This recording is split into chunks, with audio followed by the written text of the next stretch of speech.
अस्सलाम वालेकुम नाज़रीन, हम इस वक्त कटास के मंदिर में हैं, जिसकी बहुत तारीखी अहमियत है।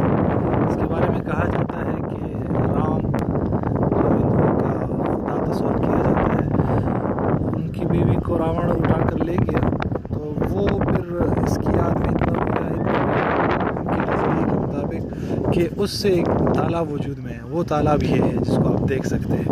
फिर वो वाक़या है कि फिर उसको छुड़ाने के लिए राम किया और फिर रावण को मारा, और उसी रावण को मारने में चूँकि उसके भाई ने उसको बताया था कि रावण के नाव का निशाना लेकर उसको मारा जाए तो मर जाता है, तो फिर वो उसने उसका नाव का निशाना लिया और उसको मार दिया। तो इसी वजह से कहते हैं घर का बेदी लंका डाए, कि उसके भाई ने उसको उसका राज बताया था, तो इस वजह से फिर ये मुहावरा मशहूर हुआ।